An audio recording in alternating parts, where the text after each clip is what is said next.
지금 이 순간에도 누군가의 평생을 바쳐 일궈낸 소중한 자산이 연기처럼 허공으로 증발하고 있습니다. 안전한 보금자리라고 굳게 믿었던 그 집이 사실은 치밀한 각본 아래 설계된 거대한 덫이었다는 사실을 깨닫는 순간 이미 모든 것은 돌이킬 수 없는 파국으로 치달은 뒤거든요. 대한민국의 부동산 생태계를 뿌리째 뒤흔들고 있는 이 전세 사기라는 비극은 결코 단순한 거래상의 실수가 아니라 한 사람의 영혼을 파괴하는 조직적인 살인 행위나 다름없습니다. 평범한 서민들의 꿈을 짓밟고 일어선 이 추악한 범죄의 실체와 그 속에 숨겨진 잔혹한 메커니즘을 지금부터 낱낱이 파헤쳐 보겠습니다. 한국이라는 땅에만 존재하는 독특한 주거 방식인 전세는 세입자가 집주인에게 이자 없는 거액의 목돈을 빌려주고 그 대가로 일정 기간 거주할 권리를 얻는 독특한 시스템입니다. 계약이 만료되면 맡겼던 원금을 고스란히 돌려받는다는 전제 조건이 있기에 이 제도는 임대인과 임차인 사이의 강력한 신뢰라는 보이지 않는 끈으로 유지되는 셈이죠. 하지만 집값이 정점을 찍고 내리막길을 걷기 시작하거나 매매가와 전세금의 차이가 종이장처럼 얇아지는 이른바 깡통전세의 위험지대에 진입하면 상황은 180도 달라집니다. 자금력이 바닥난 집주인이 다음 세입자를 구하지 못해 보증금을 제때 내어주지 못하는 사고가 터지기 시작하는데 문제는 이것이 우연이 아니라 의도된 기획이라는 점입니다. 자기 자본을 단 10원도 들이지 않고 수백 채의 다세대 주택을 문어발식으로 사들이는 무자본 갭투자는 타인의 소중한 보증금을 지렛대 사마 몸집을 불리는 위험한 도박이었습니다. 세입자가 피땀 흘려 모은 돈이 또 다른 집을 사들이는 종잣돈으로 쓰이면서 피해의 규모는 산술급수가 아닌 기하급수적인 속도로 팽창하며 사회적 재앙으로 번진 겁니다. 소위 빌라왕이라 불리며 화려하게 등장했던 이들은 사실 경제적 능력이 전혀 없는 노숙자나 신용불량자를 명의자로 내세워 법망을 교묘하게 피해가는 비겁한 수법을 썼죠. 결국 집이 경매라는 낭떠러지로 떨어지는 순간 명의만 빌려준 바지 사장은 아무런 책임을 지지 않고 선량한 세입자들만 빈털터리가 되어 길거리로 내몰리는 비참한 현실이 반복됩니다. 이 거대한 사기극은 결코 집주인 혼자서 완성할 수 있는 무대가 아니며 우리 사회의 전문가라 불리는 이들이 한패가 되어 움직이는 조직적인 카르텔의 결과물입니다. 믿고 의지했던 공인중개사는 안전한 매물이라며 감언이설로 유혹하고 감정평가사는 시세를 멋대로 부풀려 사기꾼들의 주머니를 채워주는 가짜 장부를 만들어줍니다. 새로운 건축주는 깨끗한 신축 건물의 이미지를 앞세워 사람들의 경계심을 무너뜨리는데 이들이 짜놓은 정교한 그물에 걸려든 세입자들은 사회에 대한 극심한 배신감을 느낄 수밖에 없거든요. 특히 거래 데이터가 부족해 적정 시세를 알기 어려운 신축 빌라는 먹잇감이 되기 십상이었고 부풀려진 감정가 덕분에 전세금이 매매가를 추월하는 기이한 현상까지 벌어졌던 점이죠. 세입자들은 국가가 운영하는 주택도시보증공사의 전세보증금 반환보증 제도라는 튼튼한 방패가 있다고 믿었지만 역설적이게도 사기꾼들은 이 방패를 자신들의 사기도구로 활용했습니다. 나라에서 보증해주는데 무엇이 걱정이냐는 중개인의 확답 한마디에 수많은 청년과 서민들이 의심의 끈을 놓아버렸고 그것이 곧 피해의 늪으로 빠져드는 결정적인 계기가 된 겁니다. 정작 보증사고가 터져 비명을 지를 때 확인해보면 임대인이 수십억 원의 세금을 체납했거나 서류상으로는 보이지 않던 선순위 채권이 앞을 가로막아 보증 이행이 거절되기도 하거든요. 국가가 보증을 서준다는 장밋빛 약속이 오히려 세입자들의 눈을 가리는 가리개가 되어버린 셈이니 제도의 허점이 범죄자들에게는 가장 안락한 놀이터를 제공했다는 비판을 면하기 어렵습니다.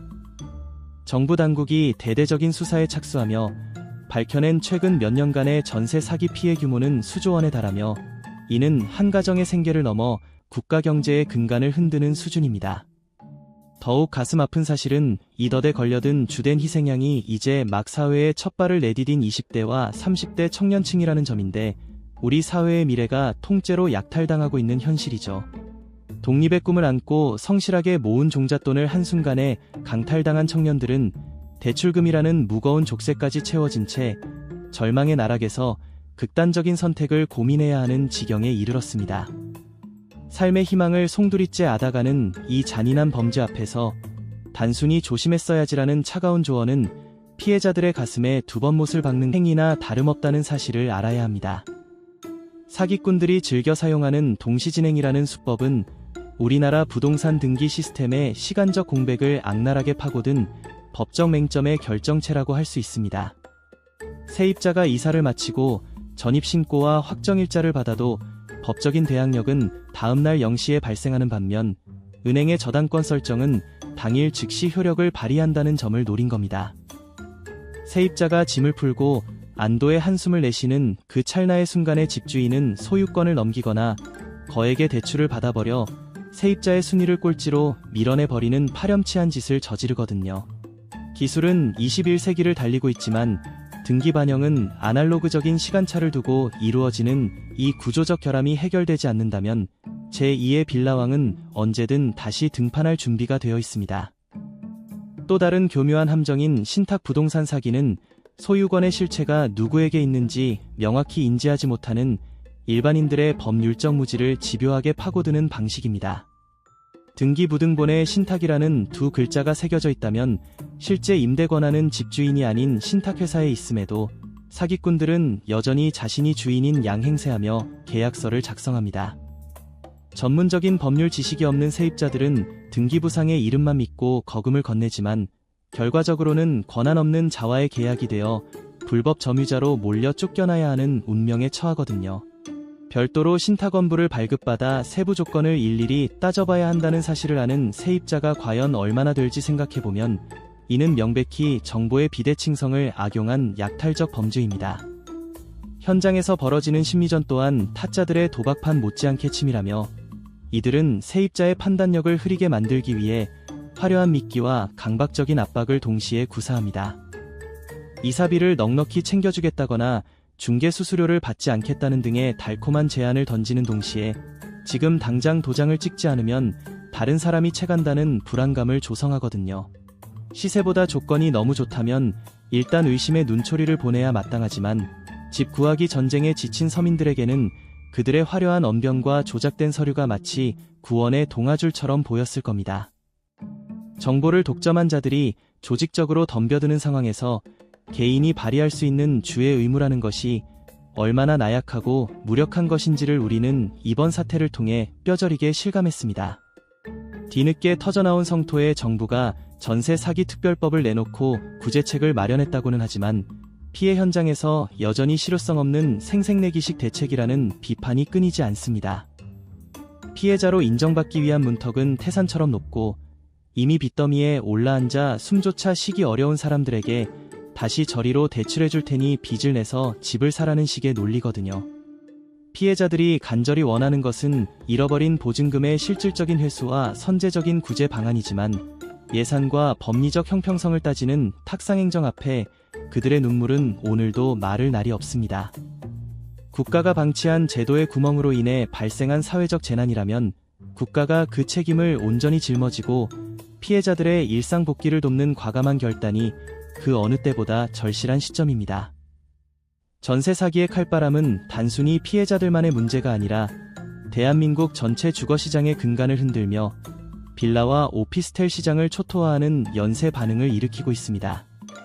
이제 사람들은 전세라는 단어만 들어도 공포를 느끼며 상대적으로 안전하다고 느껴지는 월세로 대거 몰리고 있고 이는 결국 월세 가격 폭등이라는 또 다른 고통으로 이어집니다. 서민들이 목돈을 마련해 내 집 마련으로 나아가는 징검다리 역할을 했던 전세 제도가 이제는 전 국민을 불안에 떨게 하는 흉기로 변질되어 주거 사다리를 끊어버린 상황이거든요. 건전한 임대차 시장의 생태계가 파괴되면서 발생하는 사회적 비용과 주거 불안정의 심화는 우리 사회가 앞으로 치러야 할 대가가 얼마나 클지를 암시하는 불길한 징조입니다. 결국 이 악질적인 범죄의 사슬을 끊어내고 나의 소중한 삶을 지키기 위해서는 세입자 스스로가 철저하게 무장하고 계약의 모든 단계를 의심하는 수밖에 없습니다. 단순히 등기부등본 한 장 확인하는 수준에 머물러서는 안 되며 임대인이 과거에 세금을 밀린 적은 없는지 혹은 건축물 대장에 숨겨진 위반 사항은 없는지 집요하게 파헤쳐야 하죠. 전문가라는 타이틀 뒤에 숨어 범죄를 방조하거나 가담하는 이들을 가려낼 수 있는 안목을 기르는 것 또한 지금 시대를 살아가는 세입자들에게 요구되는 서글픈 숙명과도 같습니다. 누구도 믿을 수 없는 시장에서 오직 서류와 팩트만을 근거로 자신의 자산을 방어하는 구체적인 대처법을 익히는 것이 생존을 위한 유일한 선택지가 되어버린 셈입니다. 계약을 체결하기 전에는 반드시 등기사항 전 부증명서를 실시간으로 발급받아 소유 관계를 확인하고 실제 집의 물리적 상태와 서류상 기재사항이 일치하는지 눈으로 대조해야 합니다. 특히 임대인에게 국세와 지방세 완납 증명서를 요구하는 것을 결코 결례라고 생각해서는 안 되는데, 세금 체납액은 경매시 보증금보다 먼저 빠져나가는 무서운 복병이기 때문이죠. 집주인의 세금 체납 정보를 계약 전에는 알기 어렵게 만든 제도적 허점은 범죄자들이 가장 좋아하는 무기였음을 기억하고, 이 정보를 투명하게 공개하지 않는 임대인과는 거래를 멈춰야 합니다. 정부가 뒤늦게 정보 공개 범위를 넓히고는 있지만 여전히 사각지대는 존재하므로 세입자 본인이 권리관계 확인의 주체가 되어 꼼꼼하게 따지는 공격적인 방어태세가 무엇보다 중요합니다. 현행법이 범죄자들이 벌어들인 막대한 수익에 비해 턱없이 가벼운 형량만을 부과하고 있다는 점도 전세 사기가 끊이지 않는 근본적인 원인 중 하나로 지적됩니다. 수백억 원을 가로채고도 고작 몇 년형을 사는 것으로 죄를 씻는다면 범죄자들에게 감옥행은 그저 은닉한 재산을 지키기 위해 잠시 거쳐가는 안식처에 불과할지도 모르는 거거든요. 범죄 수익을 단 1원까지 추적하여 몰수하고 가담한 모든 이들에게 징벌적인 책임을 묻는 강력한 법적 장치가 마련되지 않는다면 제2의 기획사기는 계속해서 고개를 들 것입니다. 범죄를 저질러 얻는 이득보다 잃는 것이 압도적으로 크다는 공포심이 시장에 각인될 때 비로소 이 추악한 카르텔은 붕괴의 서막을 알리게 될 것이라는 사실을 잊어서는 안 됩니다. 전문 지식을 악용해 세입자를 기망한 공인중개사와 감정평가사들에게도 단순한 업무 정지가 아닌 영구적인 자격 박탈과 같은 초강력 행정처분이 뒤따라야 마땅합니다. 그들은 시장의 투명성을 지켜야 할 파수꾼임에도 불구하고 눈앞의 수수료 몇 푼의 양심을 팔아 범죄의 길을 닦아주었기에 그 책임은 결코 가볍지 않다는 점을 명확히 해야 하거든요. 직업윤리를 저버린 전문가 집단에 대한 사회적 단죄가 엄중하게 이루어질 때 비로소 부동산 거래 시장에 대한 시민들의 무너진 신뢰가 조금씩 회복될 수 있는 최소한의 기반이 마련됩니다. 징벌적 손해배상제를 도입하여 범죄에 협조한 대가가 자신들의 모든 자산과 미래를 앗아갈 수 있다는 엄중한 경고를 보내는 시스템 구축이 시급한 과제로 남아 있습니다. 피해자 지원센터가 전국적으로 운영되고 있지만 정작 도움이 절실한 순간에 복잡한 서류 절차와 까다로운 요건에 가로막혀 발을 구르는 피해자들의 모습은 우리를 안타깝게 합니다. 긴급 주거 지원이나 저리 대출 대환 프로그램이 마련되었다고 홍보하지만 정작 생계의 벼랑 끝에 선 이들에게는 그 문턱이 여전히 히말라야 산맥처럼 높게 느껴지는 실정이거든요. 현장의 목소리가 배제된 탁상공론식 대책은 피해자들에게 또 다른 좌절을 안겨줄 뿐이므로 실질적인 선구제 방안과 심리적 치유를 병행하는 다각적인 접근이 이루어져야 합니다. 우리 사회 전체가 이 문제를 공론화하고 피해자들이 일상으로 돌아올 수 있는 징검다리를 놓아주는 따뜻한 연대의 정신이 발휘되어야만 이 긴 터널을 빠져나갈 수 있습니다. 세입자로서 우리가 취할 수 있는 가장 강력한 예방책은 계약 당일뿐만 아니라 잔금을 치르기 직전, 그리고 전입신고를 마치는 순간까지 등기부를 반복해서 열람하는 집요함입니다. 특약사항의 전입신고, 다음 날까지 어떠한 권리 변동도 허용하지 않으며 이반시 계약은 즉시 무효가 된다는 강력한 문구를 명시하는 것은 이제 선택이 아닌 필수적인 방패죠. 물론 개인이 아무리 철저하게 대비한다 해도 작정하고 덤벼드는 사기 조직을 100% 막아내는 것은 불가능에 가깝기에 국가 차원의 실시간 등기 시스템 도입이 반드시 병행되어야 합니다. 제도의 허점을 보완하는 입법적 노력과 개인의 철저한 확인 정신이 맞물릴 때 비로소 사기꾼들이 발붙일 곳 없는 투명한 부동산 거래 문화가 정착될 수 있는 법입니다.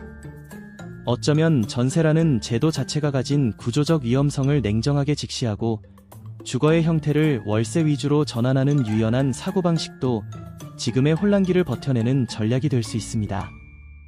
전세 보증금 반환 보증 보험 가입이 거절되는 매물은 아무리 조건이 좋아도 거절하는 단호함이야말로 내 재산을 지키는 가장 확실한 가이드라인이라는 점을 명심하십시오. 악성 임대인의 정보를 실시간으로 공유하고 누구나 쉽게 조회할 수 있는 투명한 플랫폼을 활성화하여 사기꾼들이 더 이상 그림자 속에 숨어 활동하지 못하도록 압박해야 하거든요. 부동산 시장의 불투명성을 걷어내고 신뢰할 수 있는 정보를 공공의 자산으로 만드는 노력이 지속될 때 제3의 피해자가 발생하는 비극의 고리를 끊어낼 수 있을 것입니다.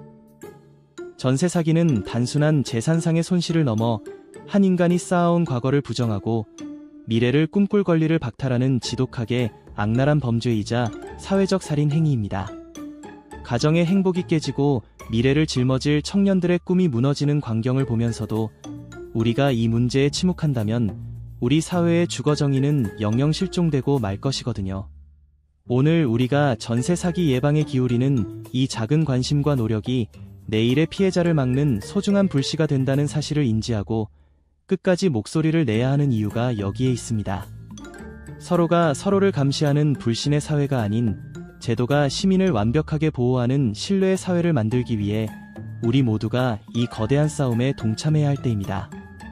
전세 사기를 완벽하게 방어하기 위한 마지막 체크리스트를 다시 한번 강조하자면 첫째도 확인이고 둘째도 확인이며 셋째도 끝없는 의심이라는 사실을 잊지 마십시오. 계약서 도장을 찍기 전과 잔금을 치르기 전, 그리고 이삿짐을 풀기 직전까지 3번의 등기부 열람을 생활화하여 권리 변동의 틈을 단 1초도 허용하지 않는 철저함이 필요하죠. 임대인의 체납 여부와 건축물 대장의 불법 여부를 직접 눈으로 확인하는 수고로움을 마다하지 않을 때 비로소 사기꾼들의 마수로부터 소중한 보증금을 지켜낼 수 있습니다. 신탁 등기라는 단어 하나에도 민감하게 반응하여 신탁원부를 파헤치는 집요함이야말로 정보가 곧 생존인 부동산 시장에서 살아남는 유일한 지혜라는 점을 거듭 강조하고 싶습니다. 더 이상의 억울한 눈물이 흐르지 않도록, 더 이상 절망의 끝에서 생을 등지는 이웃이 나오지 않도록 이제는 국가와 사회가 그리고 우리 각자가 구체적인 행동에 나서야 합니다. 이것은 먼 나라의 이야기가 아니라 바로 나와 내 가족, 그리고 내 소중한 친구들에게 언제든 일어날 수 있는 우리 모두의 현실적인 위협이라는 점을 잊지 마십시오. 오늘 우리가 함께 공유한 이 정보와 경각심이 누군가에게는 인생을 구하는 구명줄이 되고 누군가에게는 범죄의 늪을 피하는 나침반이 될 수 있기를 간절히 바라는 마음입니다. 전세 사기 없는 투명하고 안전한 대한민국을 만드는 여정은 지금 이 순간 여러분의 꼼꼼한 서류 확인 한 장에서부터 비로소 시작된다는 사실을 가슴 깊이 새겨주시길 부탁드립니다.